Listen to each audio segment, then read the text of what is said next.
All right, what's up, kids? We're back with another SoulCast, and for this one, I felt it actually kind of goes along with current events, so to speak, because Winter Brawl just happened not that long ago, and for this episode, we're going to be doing Leixia, and with that, a Leixia player did win Winter Brawl, as most people know.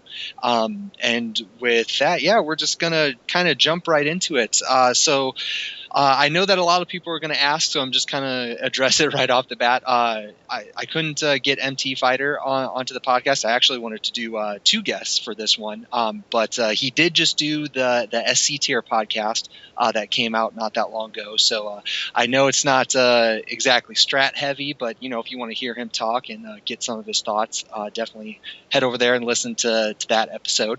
But I do think that I got somebody just as comparable for this character. So without further ado, allow me to introduce my guest for this episode, Zero Effect. What's going on, man? Hey, what's going on? Kind of, fill us in a little bit on your background, like not just with Caliber, but, kind of gaming. How did you get to this point? And then ultimately, how did you pick Leixia? Like what made you settle on her? Okay. My first actual fighting game tournament was actually Mortal Kombat 3, like back in 95. And since then, I hadn't been to one until like 3-4 years ago.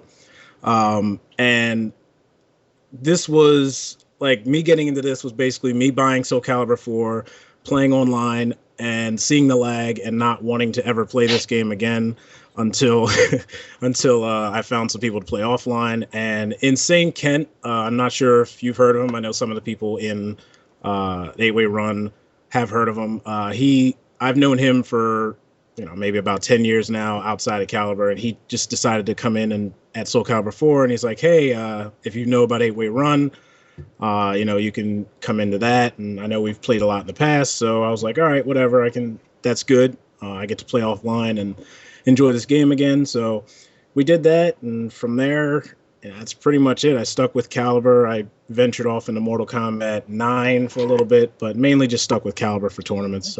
So then what made you pick Leixia? Like, it sounds like you got into Caliber after X. I can't even remember her full name. But the original character, the original character, Leixia. Well, she was in 4. Was she in 4? She was in 4. I skipped 3 and 4, so I guess I don't have the best knowledge of those games.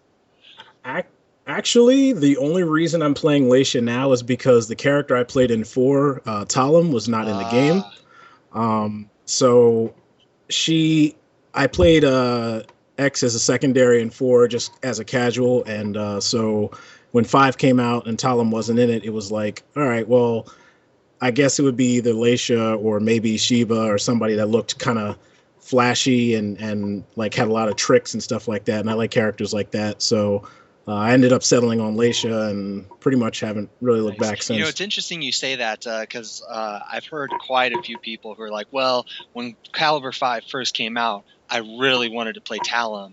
And then Talim was in the game, so I had to find another character, which is crazy because I have a feeling that they probably took her out because they thought she wasn't a very popular character. But there's quite a few people who were big Talim fans, so very interesting.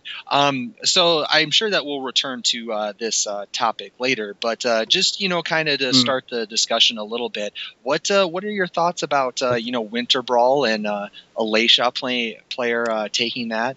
Because obviously the tiers are going to move around throughout the lifetime of the game. It's just the way that it works. And when the game first came out, she was really big. I know a lot of top players played her, and then just kind of went away for a little bit, and then now we have another major being taken by her. So what are your thoughts on that? Well, Winter Brawl as a tournament was a very enjoyable experience. I always love going to the GVN run events. As for MT Fighter, who the Leixia player that won, I had mixed feelings about it. Being a Leixia player myself, MT Fighter is a friend of mine, so it was good to see him win. But at the same time, I believe he's the first Leixia to win since the patches. which is kind of when a lot of players kind of dropped Leixia for other characters.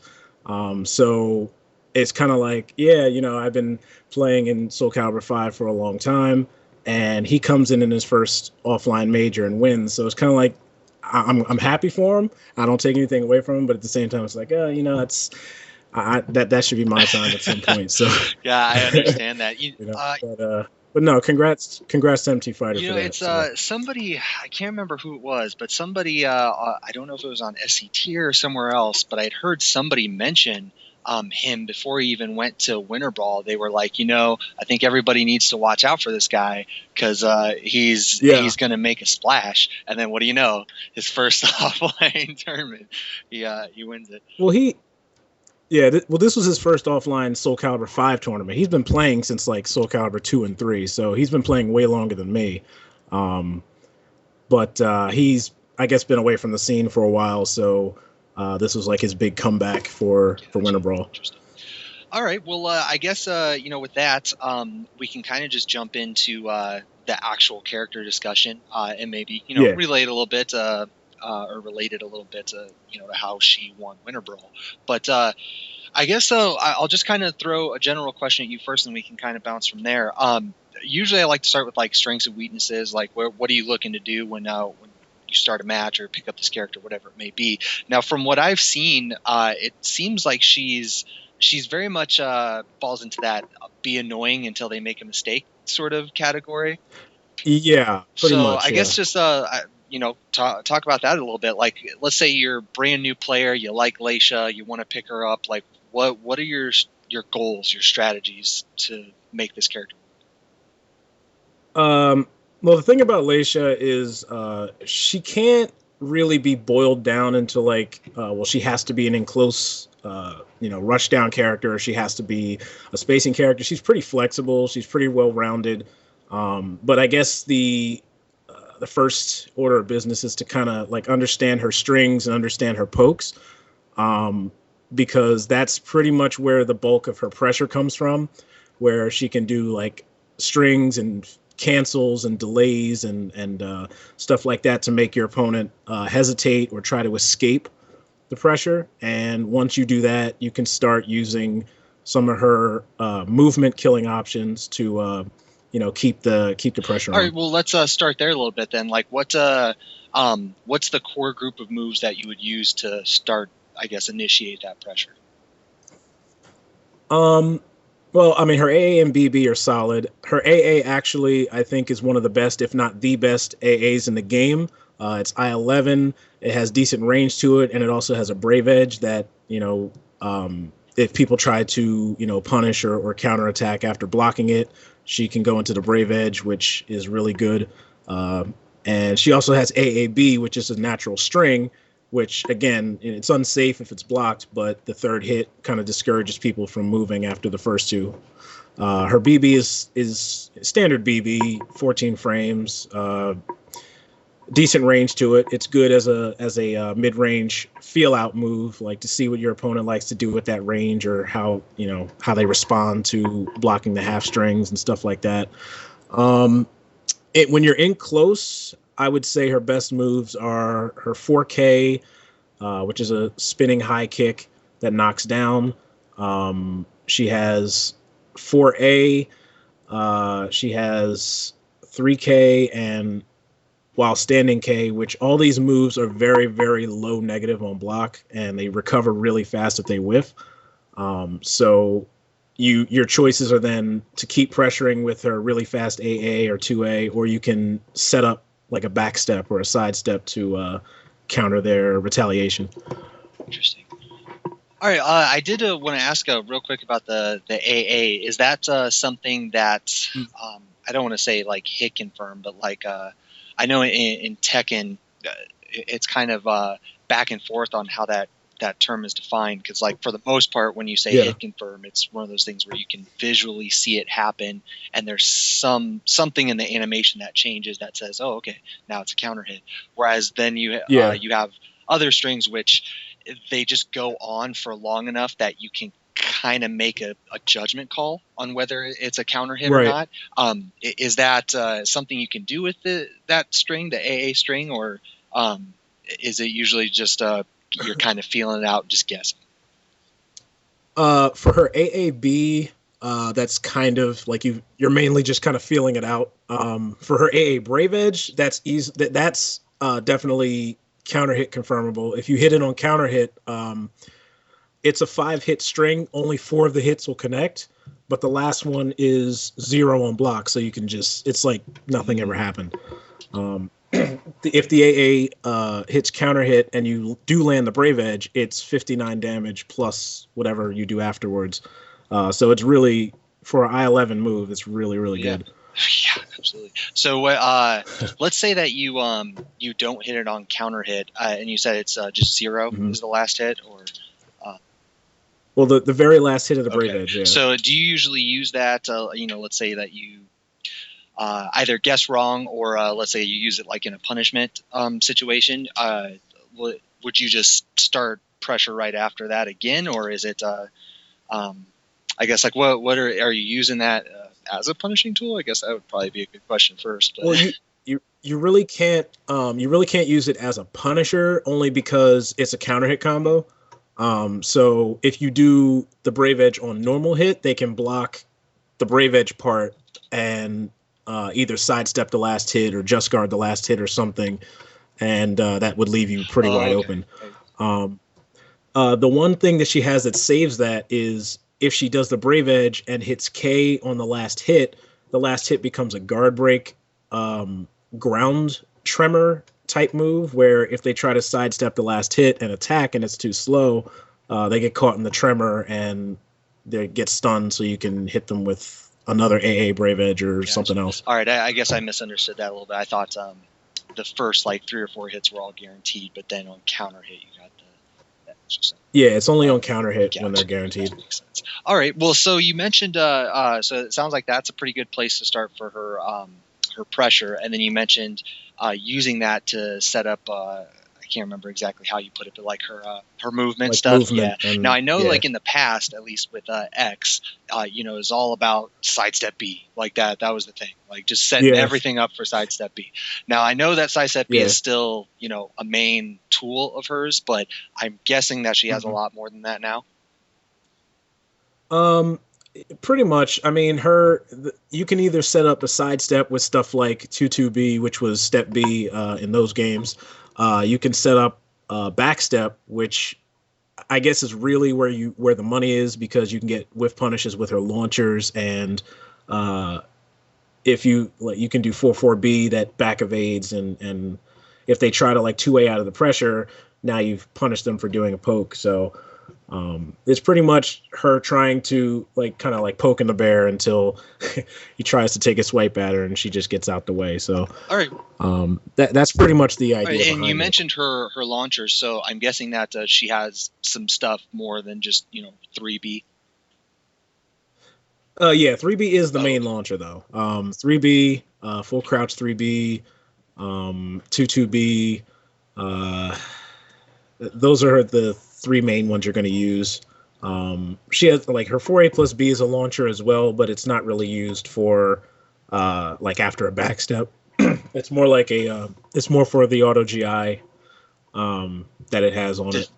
But does it auto GI everything, or just horizontal? It auto GI, the 4A plus B auto GIs horizontal highs and mids and vertical stabs. It's such a weird category. It's just okay, we have these 10 categories that moves fall under. We're just gonna randomly pick 6, and that's so goofy. All right, okay. So we have the the movement about that, and then we just talked about the launchers. Now I know another big part of her game is Oki, because then the Oki just leads right back into the pressure, and then you're back in that shitty situation. So let's say that you manage to get that launch. What are you trying to do afterwards? What are your best options? That actually reminds me. If I don't remember myself, remind me to go into the patch towards the end of this. So because that kind of ties in with some of this. If you knock somebody down, let's say with 3B into 3B plus K, which is her main launcher into juggle, um, if they stay on the ground, pretty much all of her uh, uppercut, like mid type moves hit grounded. Her 3B hits grounded. Her full cross 3B hits grounded. Her 3-3 BB hits grounded. She has 6-6K, which hits grounded.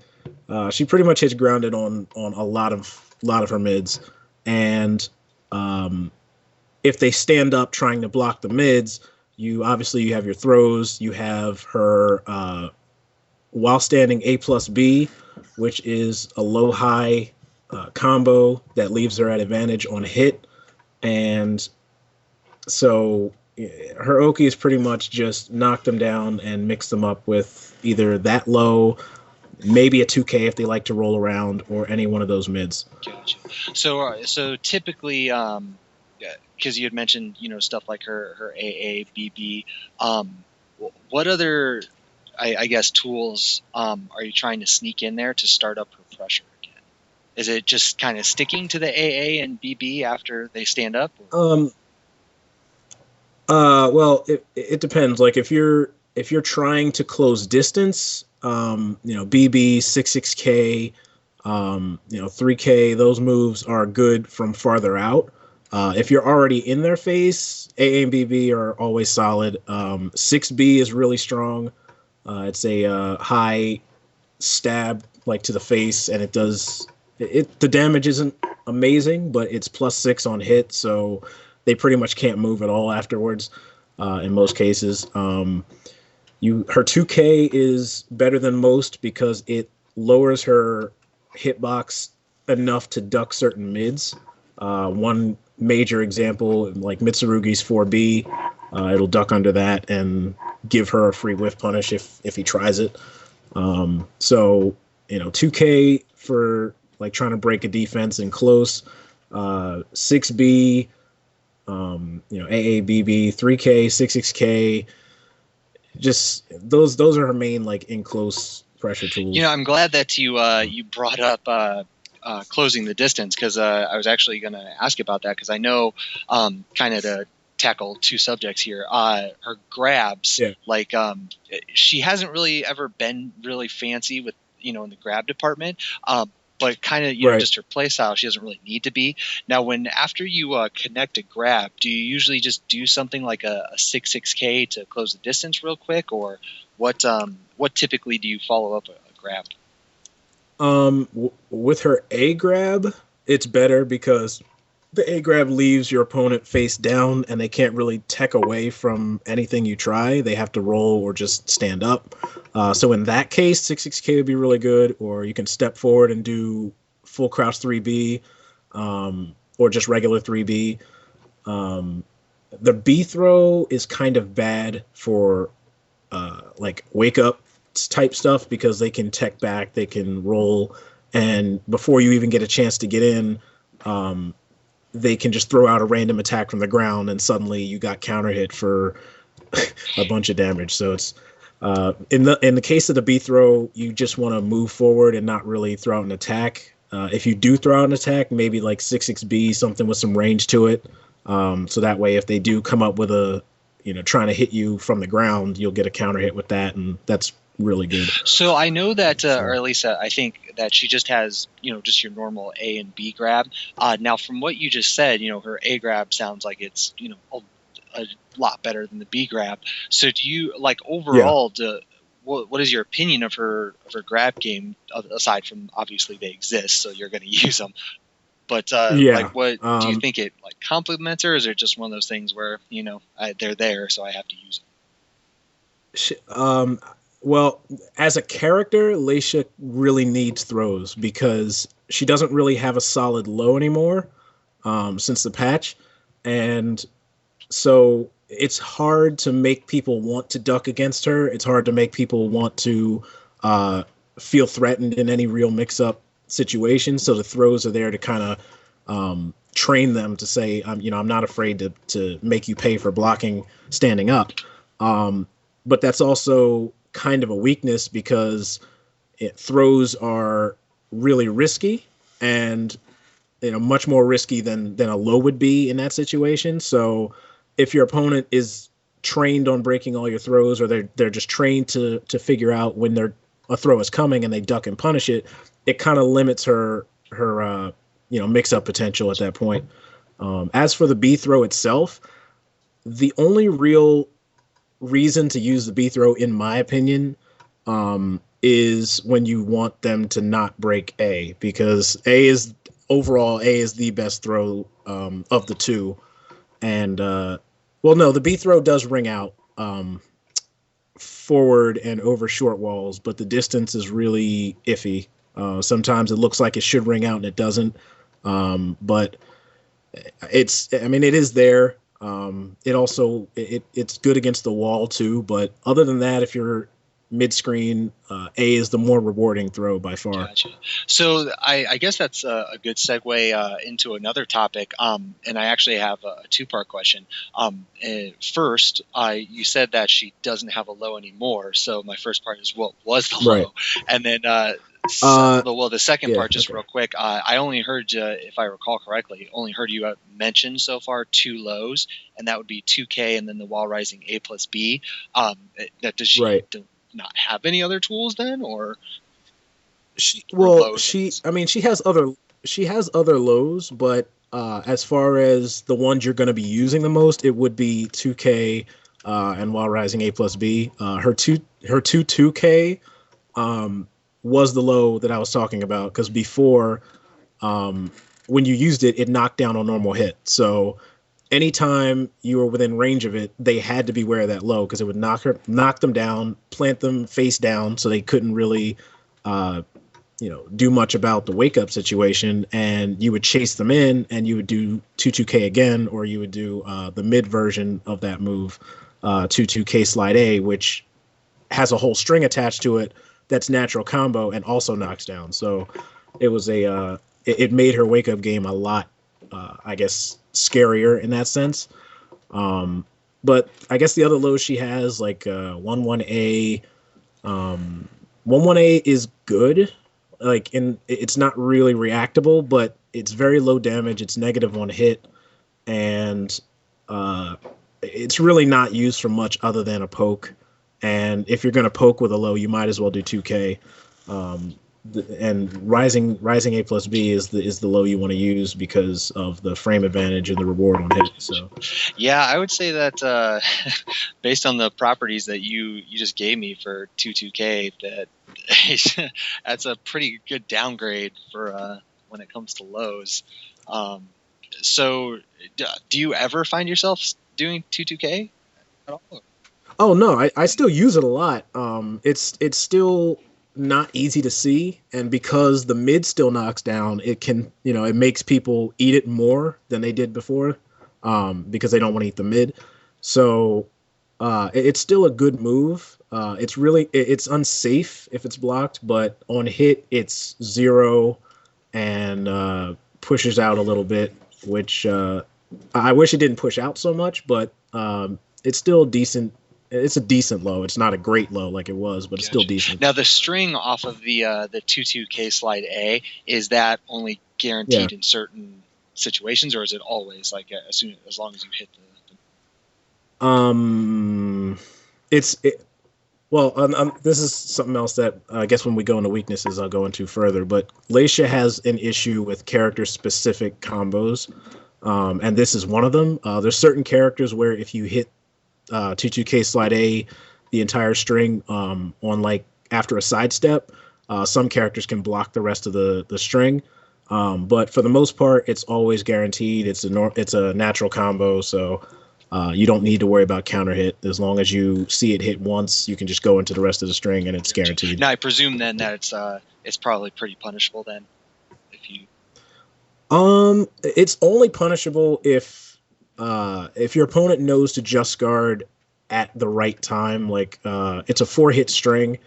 If they just guard the 3rd hit, it's punishable. And if you block all 3 hits, you can sidestep both of the enders and punish that way. But if they just sit there and block it, they're both safe. Interesting. Well, I guess I don't really have any set script or anything, so we can talk about Yeah. weaknesses a little bit, especially since I'm a little confused on that character thing because you'd think that like just the way that frames work, that some character or all characters would be consistent on what they can and can't block. Is it something where like the second hit like whiffs or something and allows them It has to block the next one, or uh no, it has something to do with their hitbox. Like some characters stand really closed in, and others like have their arms way out, like in front of them. So um, if you sidestep and they're in like a blocking, if they try to block, they might close up. Like I think Ezio is one of the characters that this happens to. He stands kind of closed in, so I guess by the way the frames work, the move takes a little bit longer to reach Ezio than it would other characters. So he's able to recover in time. I'm not sure exactly how it works. I just know that it does, and it's that really is so annoying. goofy. So Well, there's a lot of things like that in yeah, the game, though. that That's is true. just Well, I guess since you mentioned it earlier, that it sounds like this isn't the only string that she has problems like that with. no. She has the biggest one that, at least the biggest one to me. I'm sure there's plenty more if I were to uh, look at the Soul Arena and the guides and whatever. But the biggest one to me is her 6BA string, where if the second part of 6BA hits counter, she goes into an attack throw animation, which leaves her at plus either 14 or 15. It's enough to get a CE off of. It's enough to get 6KK off of. And for some characters, 6KK can be blocked. And if it is, it's punishable by pretty good damage for most of the time. There's actually a list that was made of all the characters that can block it and those that can't. I don't have the list in front of me right now. I just know off the top of my head, it works against Cervantes, it works against both Piras, but it doesn't work against like Ivy or I think Siegfried or I had somebody in my head and I just lost it. But the list is there.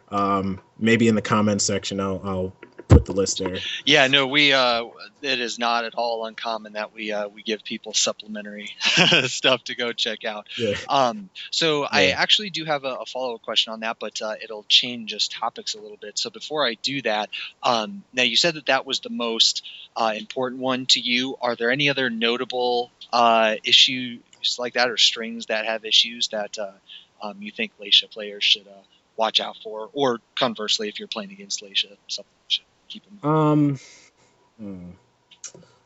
Well, I mean, again, that's the biggest one to me because that attack throw is really good to use against people who like to try and do stuff after 6B.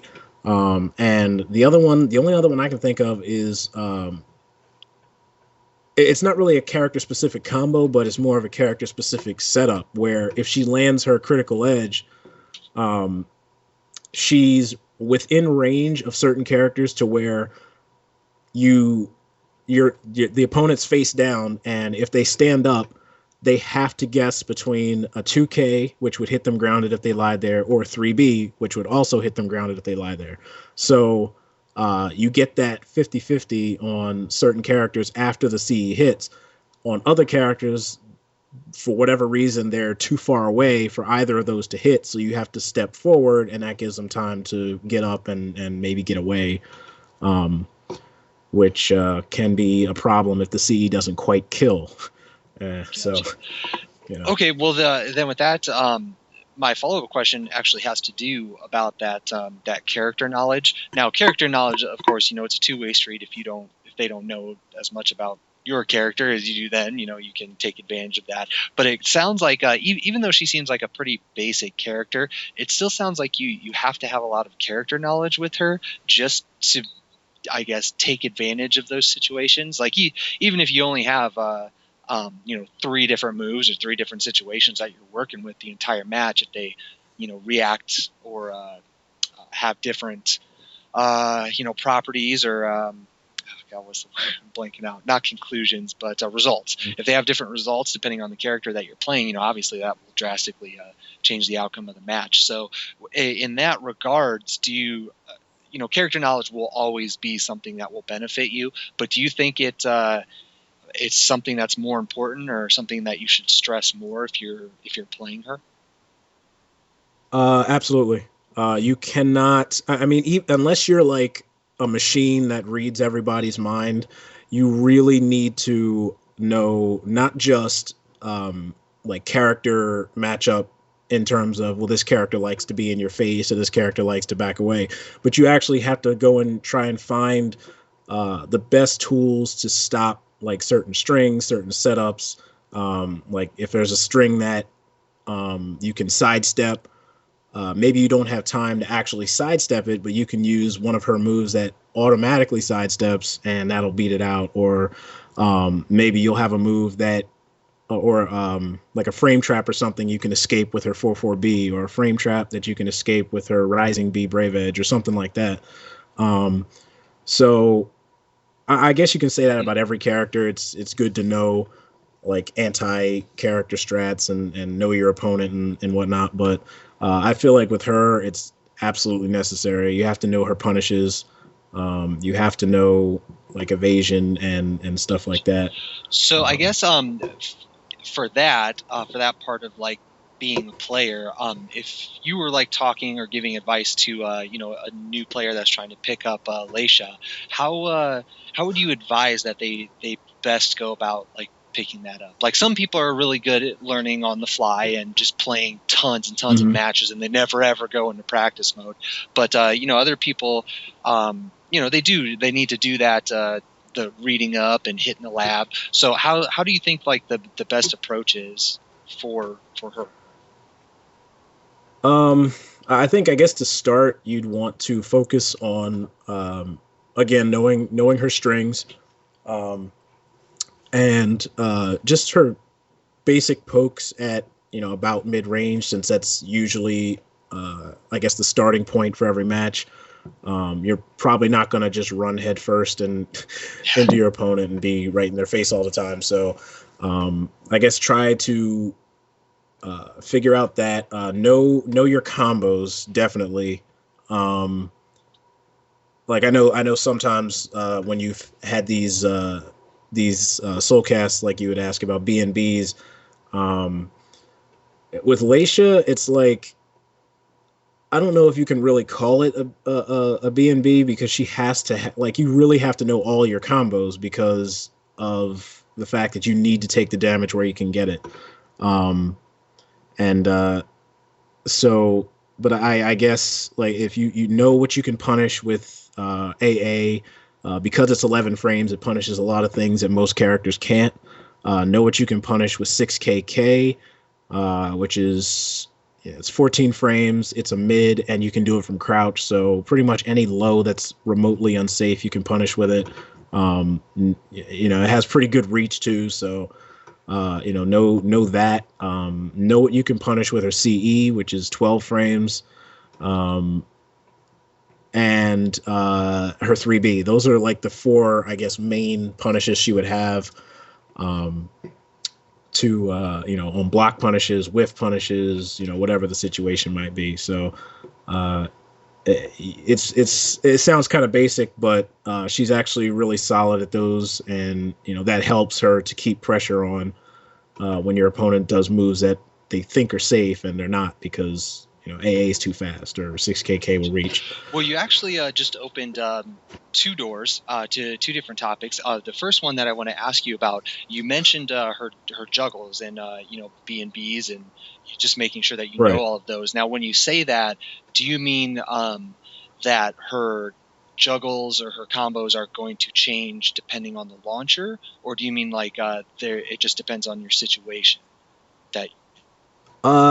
Well, I mainly just meant because most of the time when you think of bread and butter combos, it's like maybe one or two combos that you absolutely need, and the rest are like for flash or whatever. But I feel like with her, because of the fact that she doesn't do a lot of damage, every time you hit them with something that starts a combo, you want to either complete the combo or go for some kind of a reset if you can. So, I mean, I guess I can start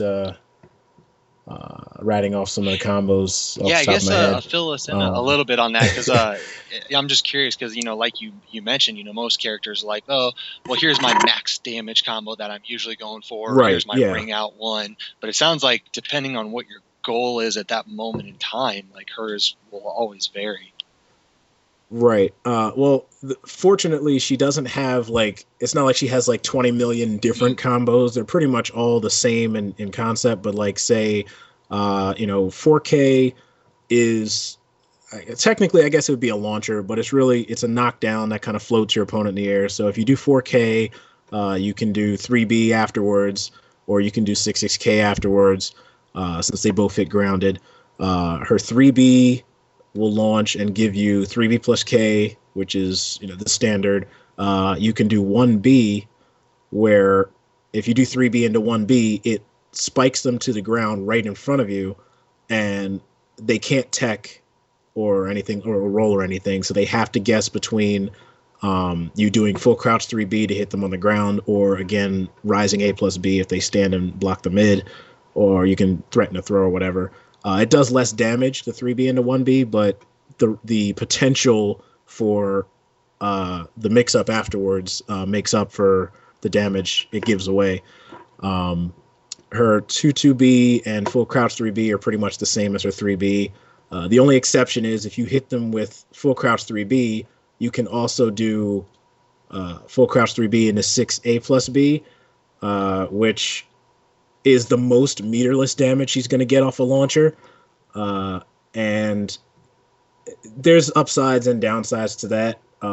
But like if you punish a high or punish a throw, that's going to be the most damage you can get for without meter. Well, actually, going back to the character specific thing, that reminds me of another one. There's some characters like Astaroth and Ivy where if you duck a throw of theirs, if you do full crouch 3B, you can do 3-3BB as a grounded hit, and it's completely guaranteed. But everyone else, I'm not sure. There's maybe 2 other people that works on, but everyone else they can't. Gotcha. So, well, fill us in a little bit on the meter stuff. I guess we might as well, just kind of jump into that segment. But first, so you say meterless. So what can she do to add damage to those chunks? You mean without spending meter? With spending meter. Or I guess meter. I mean, if you're of the opinion that you should probably be saving it for other stuff, I mean, that's cool too. I mean, there's some players who will say spend it every time you have it, and then there's some players who, with me, CE is everything for her meter in combos. So if you do any launcher, CE is going to be the most damage you can get after the launcher, period.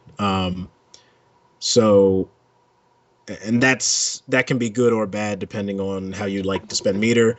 Me personally, I like to use it as a comeback mechanic because it's something I believe she severely lacks. So, if you're down like a bunch of health and this combo is going to kill you or give you enough momentum to make a comeback, then it's best to just do the launcher into CE or, as opposed to saving the meter for something else. So then you are very much a use it in juggles kind of player, as opposed to like maybe GIs or whatever. Well, see, I mean, she has other combos that go into CE. Like if she hits her while standing A, which is another good move that I didn't mention in the beginning. While standing A is a really good mid-range counter hit fisher. If it hits normal hit, it's whatever. It doesn't do a whole lot of damage. It's not very. I think it's maybe +4 or something on hit.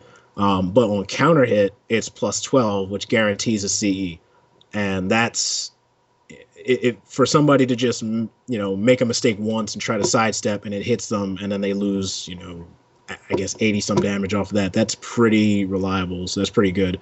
And then she has her 6-6 BB, which is her backstep killer.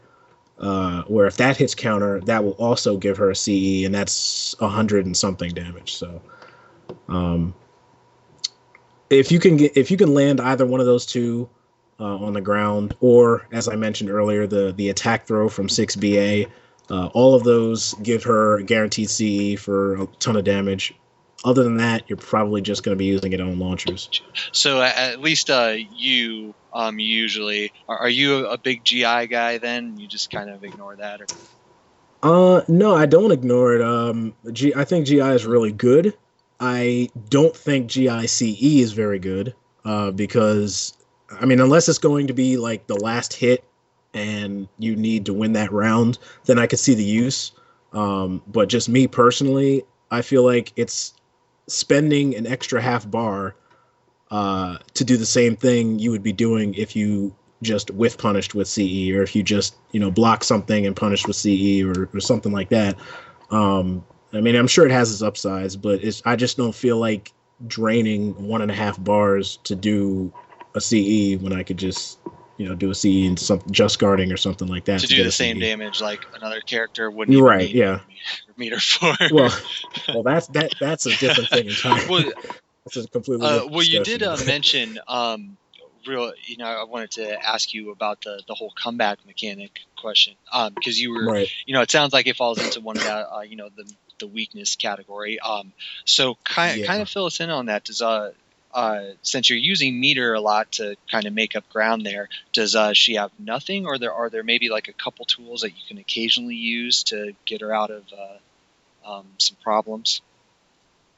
Well, yeah, like I was mentioning earlier about knowing like the evasion. While standing B Brave Edge, while severely nerfed from the patch, is still a really solid move. It's still it evades to the left, and so certain strings where it's like 2 verticals, or even if it's a vertical into a high horizontal, since you have to crouch to use it, you can duck the horizontal and sidestep the vertical and still get, your free whiff punish or whatever. It's a really good. I'm trying to think of the word. I want to say like a get off me type of move. We have a term for that in Tekken. We call it panic button. That's usually. Actually, yeah, there you go. That's the perfect. It's a really good panic button. It's kind of slow. It's, I think, 31 frames from crouch. But because of the auto step and because of the fact that you have to duck to go into it, if somebody does, like, say, a 2A or something that leaves them at really big frame advantage and they try to go for a high, or they try to go for a throw, or they try to go for, like, a really linear mid, it's going to beat all of those, and it's going to give you a launch into, whatever combo you want to use after it. So that's really good. She has 1B plus K, which it also evades to the left. It has a really brief tech crouch to it in the beginning. So you might not get a whole lot of use out of the tech crouch unless you're fighting like Nightmare or Astaroth, where if they set you up for a throw or a forward moving mid, they'll do like a guard break into stance. Like if you're Nightmare, you can do like the Grim Stride stuff, and it'll beat most of that pretty easily. Or Astaroth can do like his headbutt guard break, and if he tries to throw you, you can do it and it'll escape it that way. So she's got some good evasive moves. 4-4B. It does a back evade, so people trying to frame trap you can lose to 4-4B if it's short range. She's got a lot of good tech crouches. Let me see. I did have notes on the tech crouches, so let me pull that up. So yeah, her best tech crouches are 3B plus K, 2K, Rising K, 3A, and 4-4A. Only because once you start the move, they're in crouch for the duration of that move. You don't have to worry about getting trades with highs and stuff like that randomly. Where like her 3B, that also tech crouches, and for the most part it's pretty decent, but there are times where you can be thrown out of it or hit out of it randomly, or trades with a high damaging high, and now it's like that was kind of the point, was to evade the high, but somehow you got hit anyway. So, um, but yeah, so her, those moves are good. Her 1A is good as a tech crouch. It's safe. It's a mid-step killer. Pretty good on counter hit too. But the only downside is it is slow, and it's not very long range. So if it gets backstepped, she's going to get punished pretty hard. And that's pretty much it. I mean, she might have a few other. I think 4A tech crouches really briefly. But other than that, she's pretty evasive. So she's one of those characters that can benefit from pushing buttons when you're not supposed to because of the evasive properties of her moves. So when you say comeback weakness, do you usually are you just like referring to the fact that she's not a heavy hitter, so she kind of has to go through? Yeah.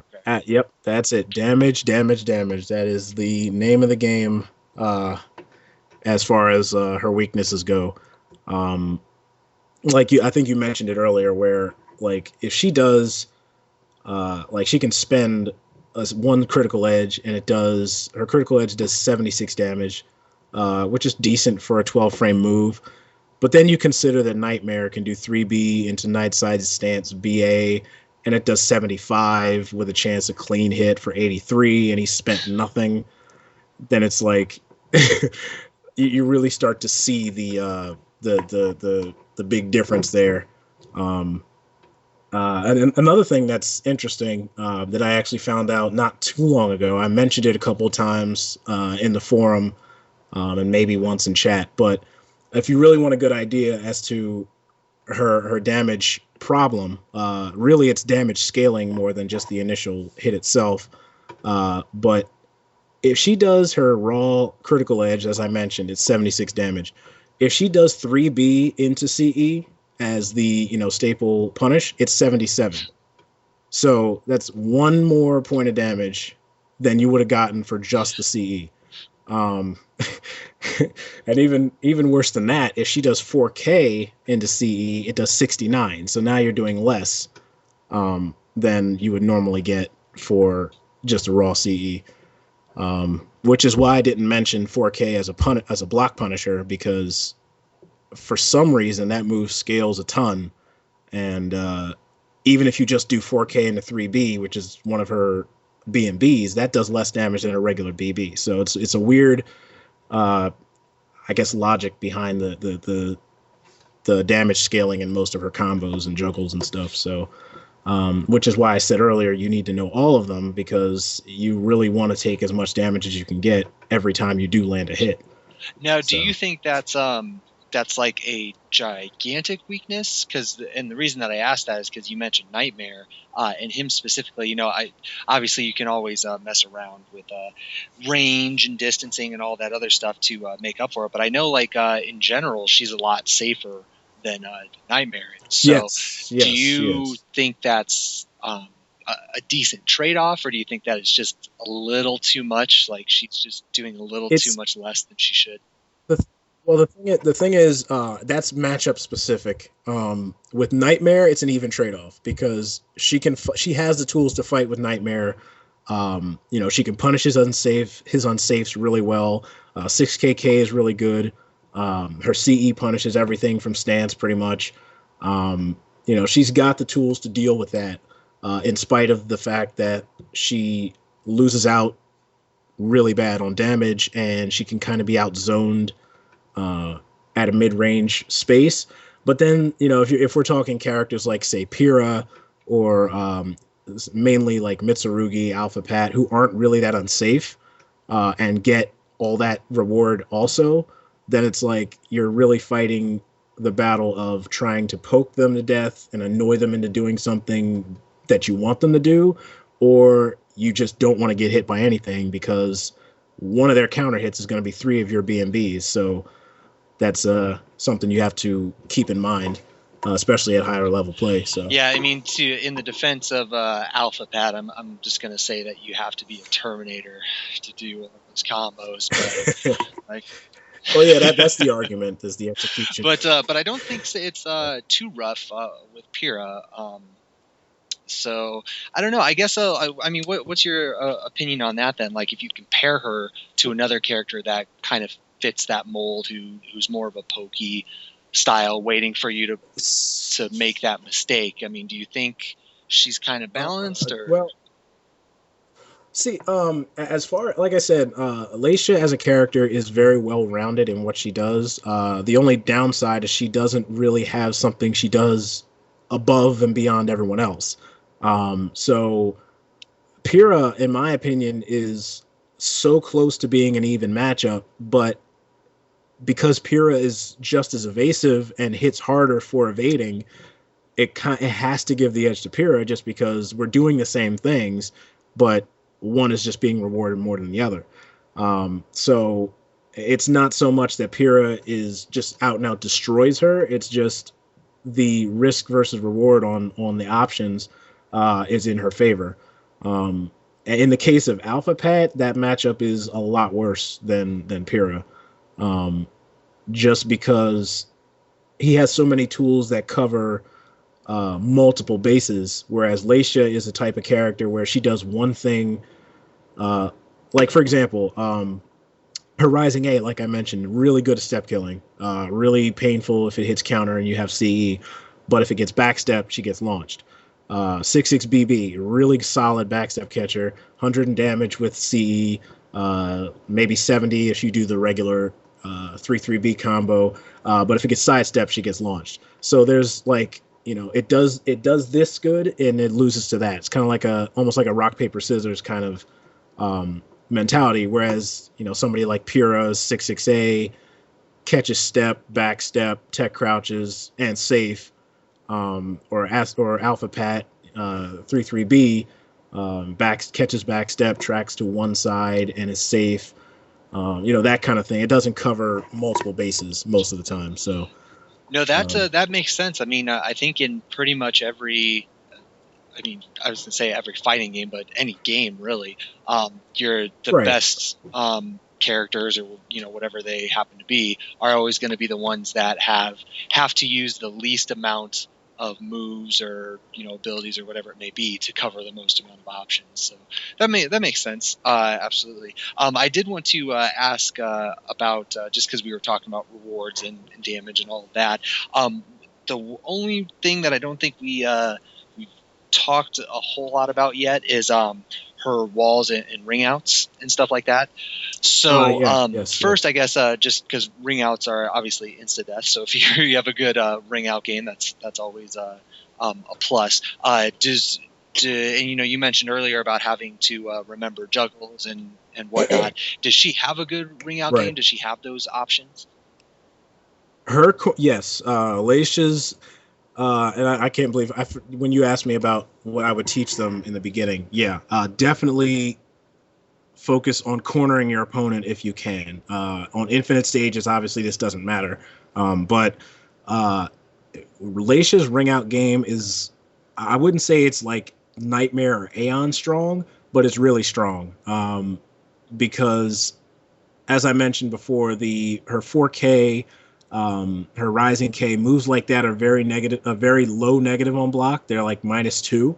So if you have your opponent in the corner, you can do stuff like 4K on block into 2A, 4K on block into backstep into a whiff punish that rings out, or she can do 4K into a just guard, which might give her another thing that rings. Like her 4K will ring out forward and like slightly to the side a little bit.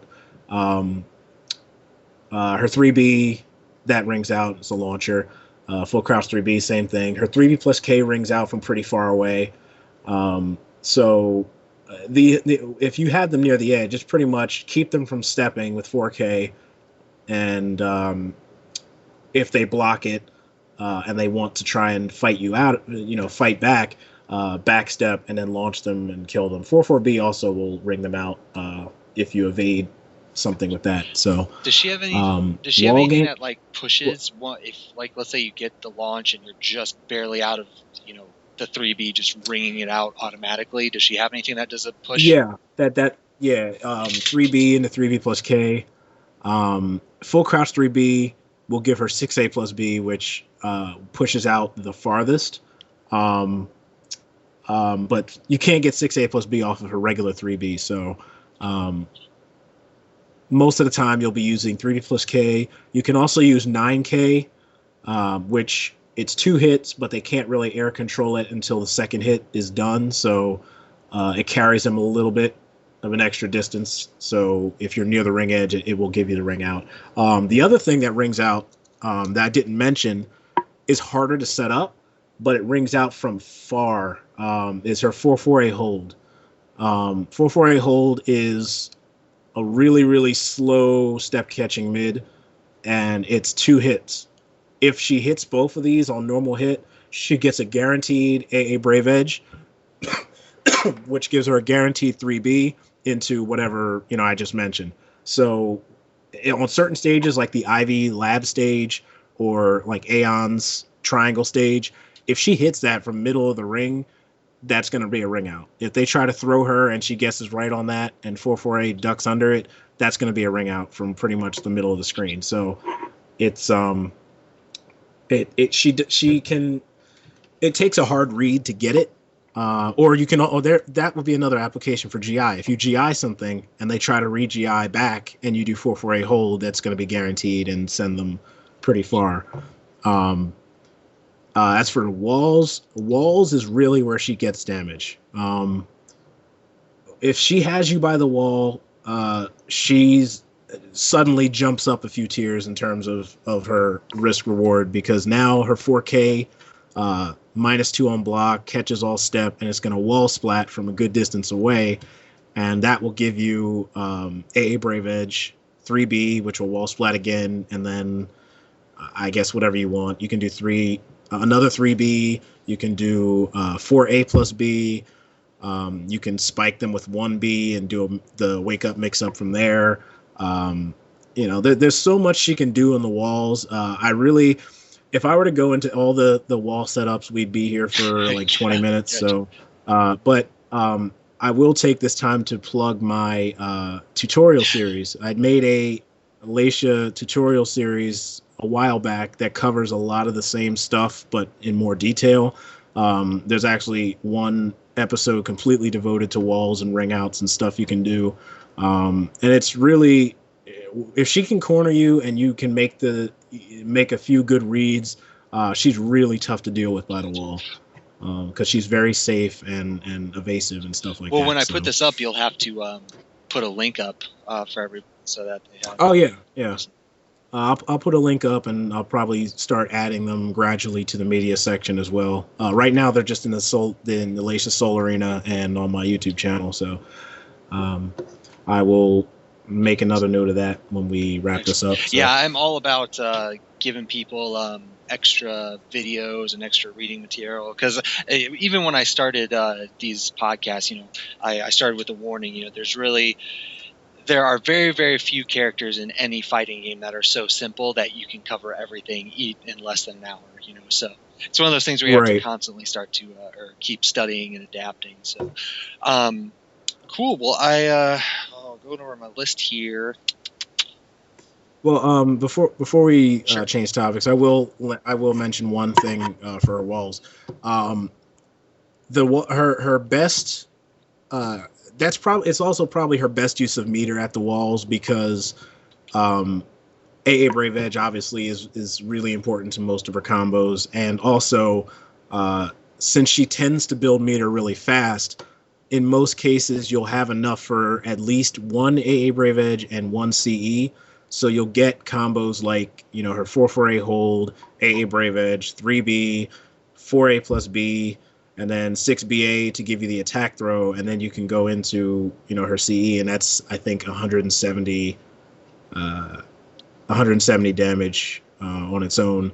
So just as an idea of how her all of a sudden now she's breaking into triple digits with her damage when she's near the wall versus mid screen. So. Well, you said changing topics, but to be honest with you, I don't know if I have any other questions or. think of anything that we haven't Okay. covered really. Oh, there was one thing that you mentioned that I was going to ask about. You said how she can kind of be zoned out a little bit at a particular range. Is that for really any character, or is that really something she only has to worry about with certain characters? I mean, I guess in a way, every character can be played in a spacing, with a spacing first mentality, but for the most part, I mean it as a matchup thing. Like Nightmare, Nightmare's better moves are better than Leisha's at that range. So, like, say his 3B, his 1K. If he does 1K against her and he backsteps, the only move she can use to catch him is 6-6B. And as I mentioned, if 6-6B, if you read wrong and he sidesteps instead, now you've just lost whatever he decides to do. If he sidesteps and you do like Rising A or 4-4A to try to catch step, that works too. But if he backsteps, now you're wide open and whatever. So it's more of like moves that push out on block or on hit that allow them to retreat or allow them to, move around comfortably at a range where she has to move forward just to get back into her own optimum range. So I guess like a Nightmare would be an example. Siegfried to a certain degree. Let me see. Cervantes definitely. Cervantes, most of his moves give him enough time to backstep. Even her 6-6B oftentimes doesn't reach his backstep, so that can be annoying. Mitsu too. So, I guess Ivy. But there's, like characters like say Natsu or Maxi or,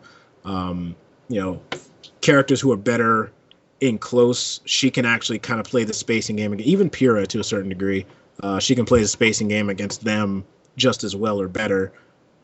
So in my mind, it's mostly a matchup thing, but I'm sure there's some players who can take even Maxi and Natsu and try to make a spacing game out of them. So do you think then, just generally speaking, that's a major weakness for her? Or is it only like just kind of minor? It's there, but it's.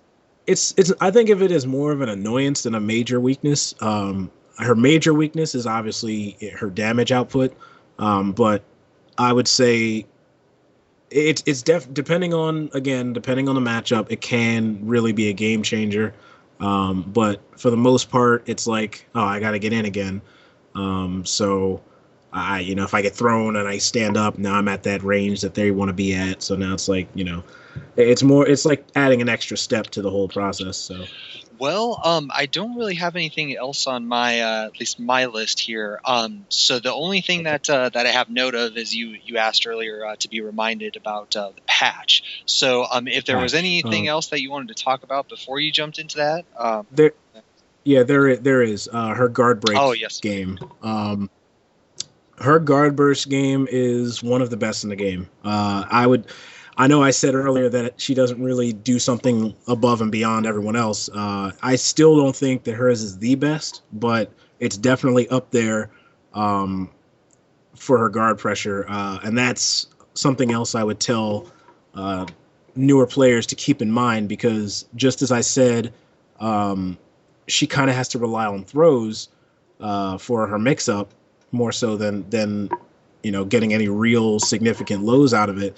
You can also apply the principle of, I'm either going to do a mid, or I'm going to do a fast, safe mid, or I'm going to do a really heavy guard damaging mid. So if you want to block me, fine, but you're going to pay for it if you block it any more times. And with Leixia, she has, because of the fact that she has so many delays and cancels and stuff like that, she can make you block 2 or 3 times before trying to attack. And so she can do things like her 6B plus K is one of her better ones. It breaks in 12, which sounds like a lot, but when you consider the fact that she can do, say, 6B plus K on block into a 1B plus K or something that evades, if they block both of those, now you're cutting it in half. So now it's only going to take like 6 for that whole setup to completely break your gauge. She also has her 4-4K, which is also good on Wake Up, and her 4-4K is 0 on block, which for some characters is a complete frame trap. For others, it's not. But the important thing is it breaks in 9.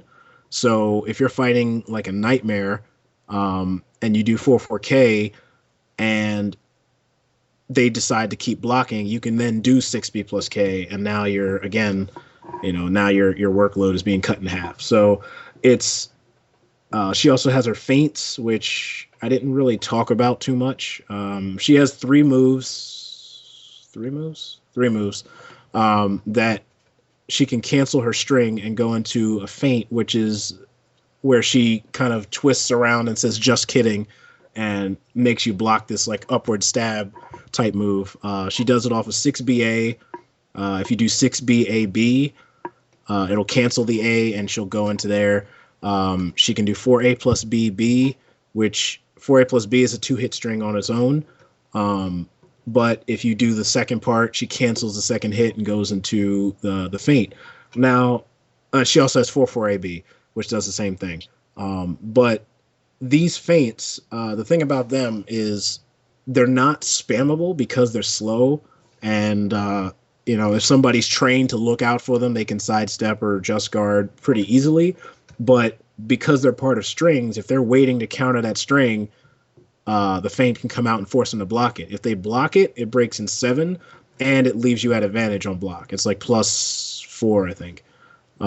So it's really good, especially on punishes. Like if you punish something with 6B, they have to block the A. So if you go into the feint, they're already blocking, and now you set them up for guard damage and frame advantage. So she can just keep pressuring you that way.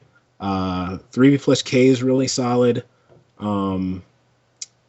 She has several guard breaks, which are kind of gimmicky, but they will work every so often. Her 2B plus K is a guard break that also gives a ground tremor. But you want it, if you make them block it right in your face, they just block it standing and they're at -11, so you get a guaranteed AA. Or if they're going to try to block the AA, you can just do another guard bursting mid. And so it depends on your play style, how hard you want to make them pay for blocking versus just poking and annoying them. I tend to switch back and forth depending on the rounds, but her guard break game it's really easy to apply. It's almost like you don't even have to think about it once you know the moves to use. And the other part about that is when she does break your guard, she has her best follow-up to that would be 6-6 BB into CE if you have it. If you don't have CE, then and your mid screen, then 6-6 BB into 3-3 BB would be your I guess the easiest option. If you're near the ring edge, obviously anything that rings out will work. If you're near the wall, you get a guaranteed 4A plus B, and that's like, that's in the hundreds on her wall damage. So her guard break game is definitely something important to playing her, especially if you're facing somebody that's really turtley or somebody who wants to try and pick their spots and not interrupt you so much. I'm glad that that you brought up the guard break game, because it's something that I need to ask more about with characters, because I always forget that it's a big thing, and a lot of times we just kind of naturally come upon the topic. But right. Like guard break is one of those what's the best way to put it? Like one of those bonus things where like you just run your game like you would normally run it, and then the moves just happen to give you this bonus of a guard break, where eventually, if you apply it. And you mentioned, I think 6B plus K probably is a really good one that falls into that category, where even though it's a guard breaking move, you're still it's still a setup for other areas of her game, because I think you mentioned the one, what was it, 1B? No, was that right? After it, I mentioned a bunch of moves. God, I'm trying to remember. There was one in particular. 1B plus K. Oh, 1B plus K. That's what it was. 2B plus K. The tremor? No, yeah. Where so after a blocked 6B plus K, you would then it actually sets up well for a 1B plus K. Oh yeah, 1B plus K. So, yeah. But that's like just for newer players out there to consider. Like if you're playing a character and you have any sort of moves like that, it's always like it's a 2-for-1. Like there's a possibility that you could gain something or be successful with your mix-up or your setup or whatever it is. But even if you're not, you're still applying pressure while what's that? God, I'm still trying to think of like a really good term for it, but like a long-term setup. You're kind of it's a slow, like a slow exactly, burn, yeah. So always something to consider. And with her, it sounds like a lot of her stuff falls in that category. Yeah, that actually reminds me of another move I forgot. 4B. Her 4B is actually that move breaks an 11, but it's also part of a string where she does 4BB or 4BB into a if you do 4BBK, she cancels the B into the same thing as her tremor. And the reason I mention that is because 4B on its own is perfectly safe, except maybe to like Alpha Pat's 8-frame critical edge. I'm not sure. I haven't tested that, but nobody else can really punish it if that's true. So it also pushes you out far enough to where most characters can't throw you, they can't low kick you or anything like that. And if they try to do anything, you have 4-4B and stuff to punish them.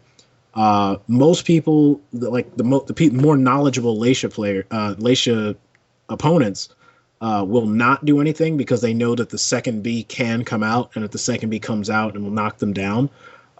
So what that gives you is you can do 4B, and then 4B, and then 4B, and now suddenly a move that breaks an 11 is now going to break in like 8 or 9 because of you're just adding on to the sequence, which is like, to play Leixia, she can be played basic, but to really get the most out of her, you have to think outside the box some. And me personally, I'm kind of like a setup oriented player. I'll do something and see if what the common response is, and see what can she do to really make them pay for that, and then I'll just use that setup until something else comes up to try and counter it. But I feel like she's a character where the smarter you are and the more you know about her, the better she can be, because she can do all those cancels and delays and fakes and whatever. Whereas somebody who really doesn't know the matchup and just wants to attack when I stop attacking, it kind of hurts, because it's like, all right, you're not even aware that you're in trouble here. So, and that can be an issue. I guess you can kind of say that's a character weakness, just because if you're fighting somebody, again, I'll use Nightmare again since I've been using him. If he just does a counter hit move, trying to stop you from if he just disrespects your frames entirely and just does something and it hits you counter hit, that's going to do a lot of damage. And more importantly than that, it's going to stop you from trying it again. So now a big part of your mind game kind of disappears when you realize that, okay, this guy's not going to respect my frames, and he gets a better reward. If he gets it blocked, I can punish him, but I'm not going to do as much damage as he will if he guesses it right.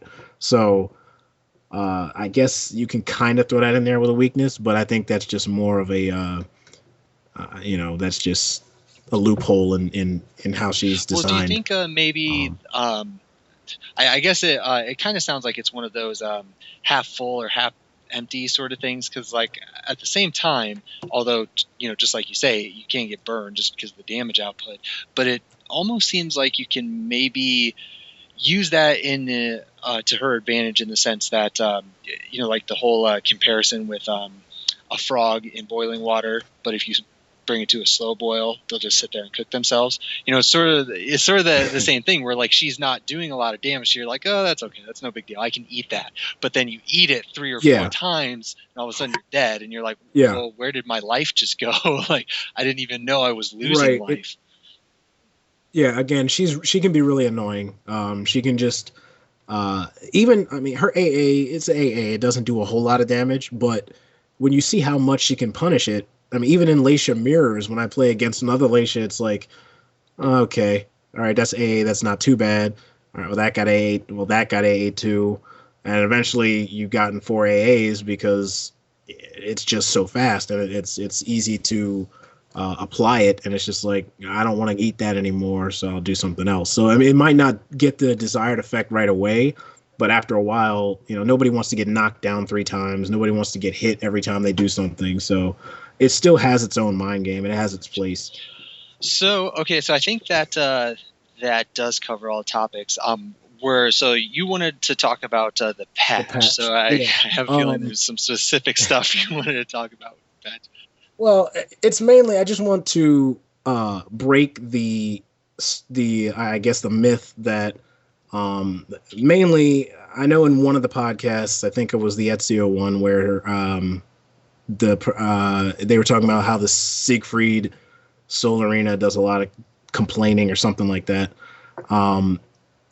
I've been the Leixia mod for as long as this game's been out, and so as soon as the patch hit, and I'll admit I was one of them that was pretty skeptical about the whole thing, but as soon as the patch hit, you had multiple players dropping her. You had multiple players saying how, her damage is not that good, and so now she's like low tier or bottom tier. And some of these players, of course, they don't play a whole lot. They don't really play in tournaments. They don't really test a whole lot of stuff out or whatever.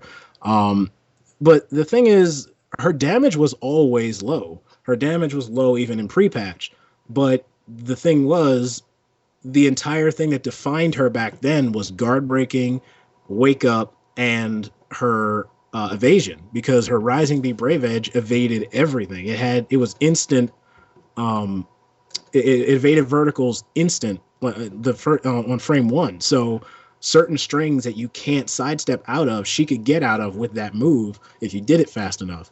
And on top of that, it did I think 85 damage for the whole combo, guaranteed.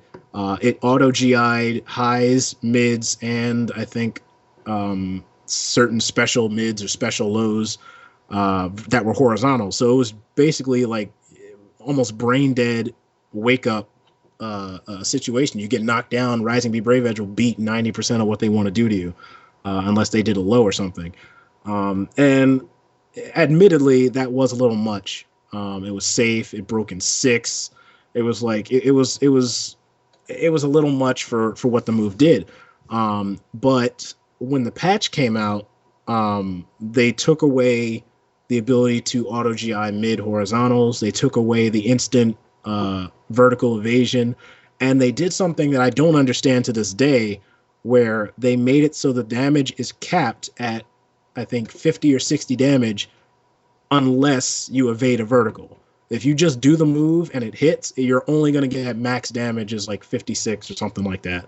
But if you evade a vertical, now all of a sudden it's in the 70s, which is still less than what it did before. I don't understand the logic that on a logical sense, like the damage part, but I totally understand why they fixed the evasion and the auto GI and all that. It was too much all at once. And the other thing, her guard break, while it's still very good, it was near broken pre-patch. So it wasn't even a matter of how many times she has to hit you to kill you. She could kill you by making you block her moves, and it was like effortless. You could get like 2-3 in a game if you did it right. And it was like that was what defined her as a character. So her low damage needed to be there, because if she had high damage on top of that, she would have to be banned. There would be no way around it. When you take that stuff away and not add to the damage, it makes it stand out more. So the people who are complaining or were complaining then, saying that her damage was low, it hasn't changed. It's just everything else did. Um, and the other thing is with, I already mentioned the low that gave her the vortex she had on Wake Up, where you had to guess between that and the mid. And again, these moves were not very damaging. It was just you didn't know what was coming next, and even if you blocked, you were still in some trouble. So she, I know the nerfs she got were warranted for the most part, but then it's one of those things where you look at the exchange and you're like, well, all right, they took this, but they didn't do, like, they didn't add to the damage. And when you see the damage output of most of the characters in the game, it really becomes a factor in high level tournaments when you have to consider how many reads you need to make versus how many reads your opponent needs to make. And this is regardless of how well you know the matchup. If you guess wrong 2 or 3 times against Leixia, you'll probably still be in a position to come back. If she guesses wrong 2 or 3 times, depending on the matchup, it's really tough. Fortunately, Soul Calibur is a game where there's always a chance to come back. There's always something you can do. There's no block chip damage. There's no, situations where you can just say, oh, I was completely screwed, like in, say, like a Street Fighter or something like that. There's always something you can do. It's really, really tough when your opponents are specifically looking out for your high damage moves, and all you have to work with are the pokes and the small 41 damage whiff punishes and stuff like that. So I do want to ask, just generally speaking about the patch. I know a lot of Natsu players are really mad, because she got super nerfed. But if you talk to players like KAB, he's I'm not going to say he's okay with it. Obviously, if your character has all these bonuses, nobody likes nerfs. But he still feels like she's a powerful character, can still win. And obviously, Leixia just won a major not too long ago. Right. But do you think it was do you think it was okay, the nerfs that she got? Like, she'll be okay in the long run.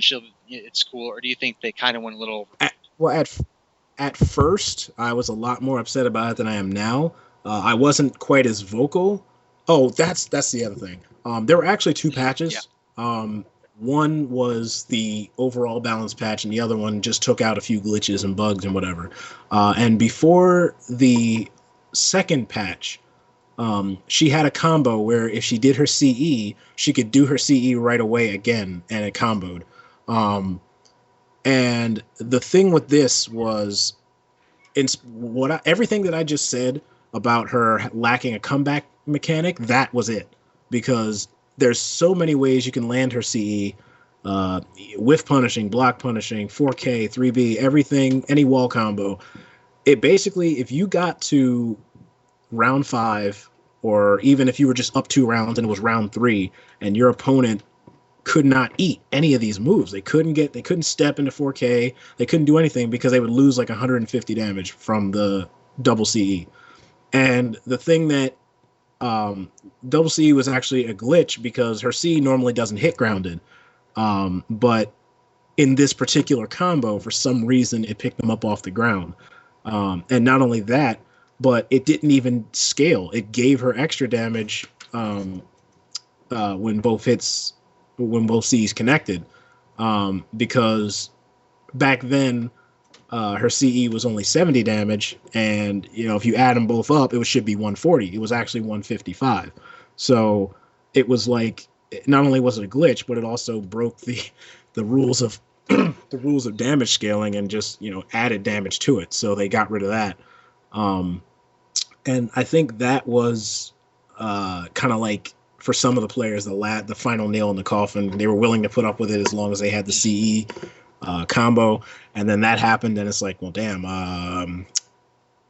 we're playing Pyrrha now. Like, we can't, we can't do that. But I think that in the case of Leixia, she's still really solid. She's obviously, even without MT Fighter winning Winter Brawl, I always felt like she had the potential to win. She always had the tools to win.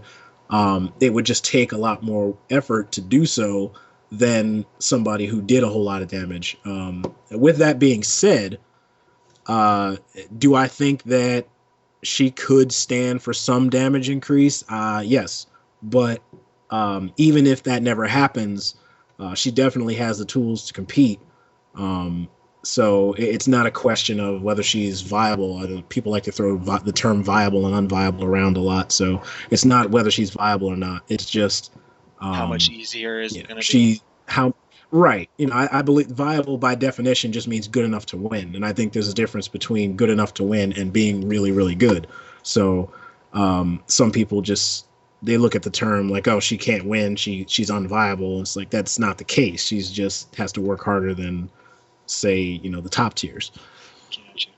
So that actually sounded like a really really good conclusionary statement. What I mean, was there anything else that you wanted to add or throw on there before we kind of make our way to the final segments? Trying to think of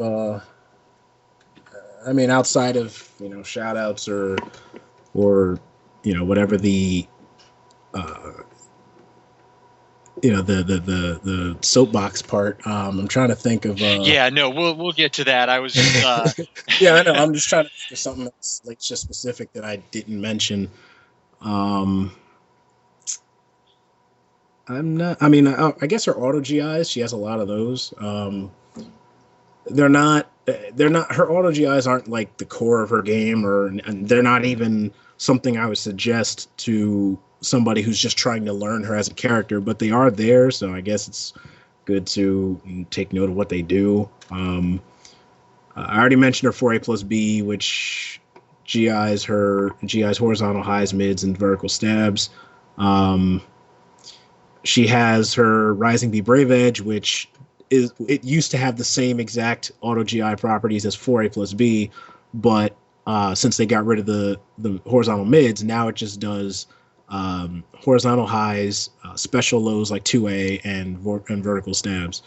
In most cases, you won't need it for that, but it helps when they try to do something and it gets GI'd, and you're satisfied with that. So she also has 4B plus K, which I'm starting to think is really good just as a tool in itself. It's not an attack, but she takes a giant backstep and auto GIs incoming verticals and even vertical kicks.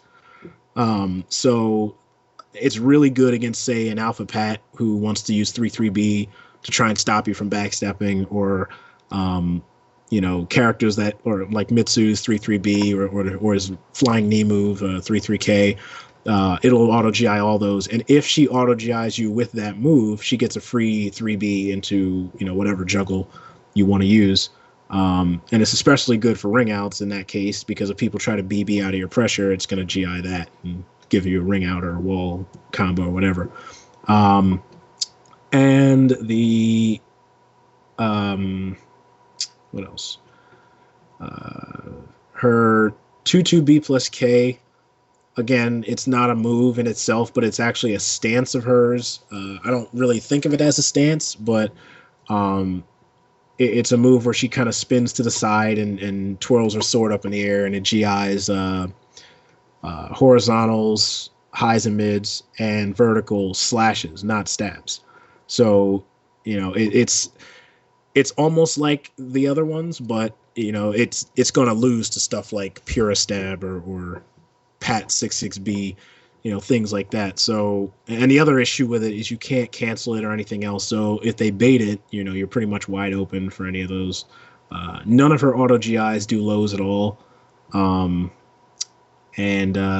if she does auto GI with 2-2B plus K, she gets a free 2-2B launch, and whatever you want to do after that. But her 2-2B plus K is just a stance where she basically has access to all of her 8-way run moves. If you press K after it, she does her 2-2K. If you press K slide A, she does 2-2K slide A, and so on, for her 2-2-8-8 moves. So, I mean, I guess that's that. Again, it's not a core part of her game, but it's there, in case you want to apply that. And there's also just guarded and all that stuff. She because of the fact that she's so safe, applying GIs and just guarding. She has a lot of opportunities for that. Because most of her tools are pretty safe, unless you're fighting Natsu, who can punish a lot of your safer stuff. But so yeah, I mean, that's as much as I can think of at the moment. No problem. Yeah, I know. You after an hour and a half, sometimes it's you just feel like you've talked about everything you can possibly talk about, even though there's tons more. But that's okay. I mean, you have those. You said those video tutorials and stuff. So, if anybody wants to delve a little deeper, we got stuff for them. Right. So with that, then you already made reference to it, so we might as well do it. I want some heartache. I want some saltiness, some soapbox stuff, some speeches. Your best MLK. Well, I would say that there's not a whole lot that makes me completely rage, but as far as stuff that I just find stupid or annoying or just, I would say, I hate, just in general, I hate hypocrites. In general, I hate, I guess bandwagon, I guess that's the term, like bandwagon hoppers or whatever. Those who they just fall in line with whoever's hot at the moment, without really taking the time to think of stuff themselves. And I see a lot of that, because I'm a big football fan, so I see a lot of that with football, but also on 8-Way Run. So, and the perfect example actually would be Winter Brawl. There's actually people who, before Winter Brawl, would PM me about, like Leixia stuff and just stuff generally about the game. And, as soon as MT Fighter takes Leixia all the way, now those same people are like, oh, he doesn't know what he's talking about. It's like, and all of a sudden it's like, I wasn't hot anymore. So that's, they jumped on that bandwagon. And this is nothing against MT. It's just these people who, they swear they're right in every argument and all that, and really they don't have a leg to stand on. They're just, jumping on the side of whoever's hot at the moment. And that kind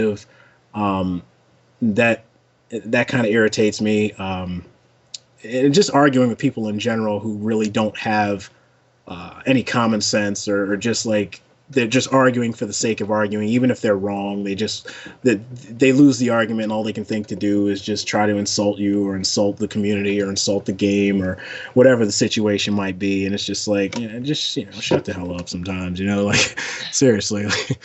But it's like, I have no problems arguing with people who, even if I'm wrong, if it's like, if you can provide a statement and back it up, it's like, I don't agree, but I respect you not devolving into just a YouTube shouting match or I mean, some of these people I guess would be trolling, but for the most part, I mean the people who are dead serious about it. So when you say that, then you're just kind of talking generally speaking, and not like, oh man, I cannot believe this one particular person switched to this one. Because I know like top tier players, like they'll do that on occasion. There's just some players who are like, I'm not really going to mess with one character and stick with them. I'm going to mess with whoever I think is the best. Yeah, well, I mean, it's not so much the tier whoring thing. I mean, I get it. I don't believe it myself, but I get it. I understand why people do it. But I mean, the thing is, it's just there's some people in this community and in general who are just not going to respect you no matter what. It doesn't matter how hard you've worked, how much you've contributed, to the community or whatever. Basically, if you're not winning Evo, you're ass. That's the kind of mentality some people have. There's no middle ground. So with those types of people, it's like you can't argue with them. There's two kinds of people you can't argue with, and that's the stubborn and the stupid. And some of them are both. Some of them are just mainly stupid, and some of them don't care and they're just being stubborn. So it's like, they'll try to start drama and stuff like that, and it's just like, what can you say? It's like talking to a brick wall, So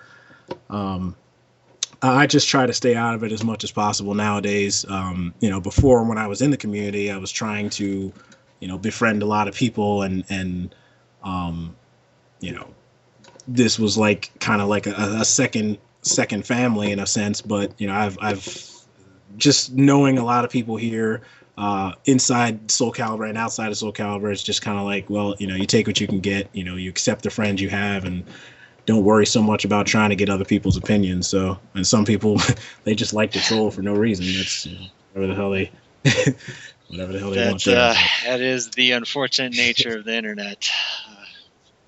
Yeah, it is. Well, we mentioned, we talked about, MT, talked about him a bit, and then with Winter Brawl, I feel it's probably appropriate to put in a little plug for Final Round coming up here very, very shortly, here within the next couple weeks.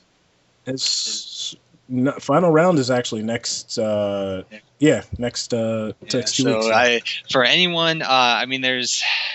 I want to say, like, hey, there's no excuse for going, but I'm not going because it's Easter, so I can't say that there's no excuse there. But honestly, I can't make that tournament either. But I think the next, I guess, major that I'll be at is East Coast Throwdown, which is in May. Final Round, I will definitely be watching it. It'd be interesting to see who actually shows up, because there's a lot of people who say they're going and then something happens and they end up not being able to. And sometimes real life happens, so whatever. I won't be able to make that, unfortunately, but I'm definitely looking forward to seeing it. Yeah, and it's as most people will tell you, it's I have yet to go to one. I've been to several Evos, but I have yet to be to Final Round, and I know it's second only to Evo as far as like tournament size. So if you're looking for even if you're not going, if you're looking for something to watch, that's definitely a tournament to keep your eye on. And with that, there was one thing.